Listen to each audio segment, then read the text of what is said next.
This is a debrief of day 48 of my GMAT prep. I am exactly 5 days away from my final GMAT exam.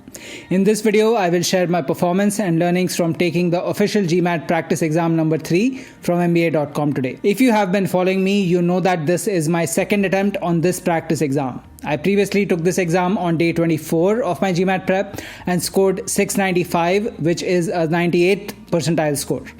With that said, let me talk about how I did today. Today, my score on this practice exam was 745, which is a 100th percentile score. My section-wise scores in percentile terms were 92nd percentile on the quant section, 99th percentile on the verbal section, and 99th percentile on the data insights section. Once again, this shows a good trend of improvement from the last time I took this practice exam and continues the pattern from the practice exam I took yesterday, where I scored in the 100th percentile overall as well. Talking about the quant section today, I could not even answer 2 questions and thus had to arbitrarily make guesses on them.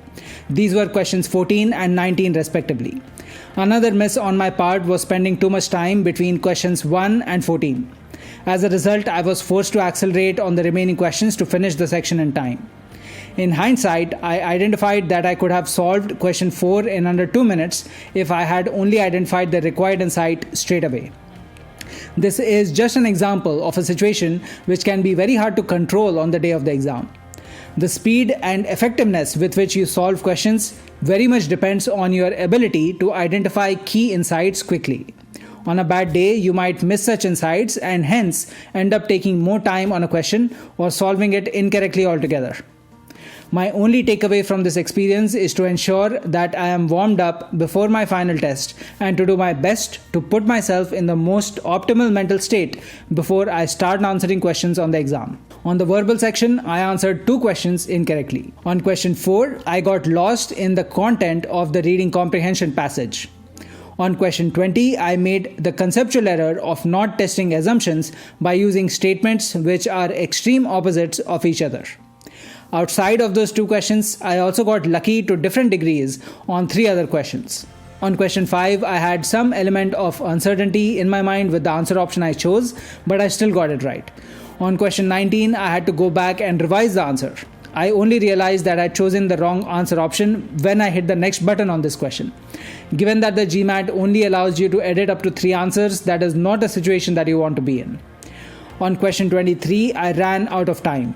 While I did solve this question partially, my final answer was a guess to a reasonable extent. I got lucky in that the guess turned out to be the correct answer.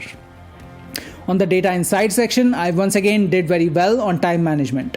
I was able to answer all the questions.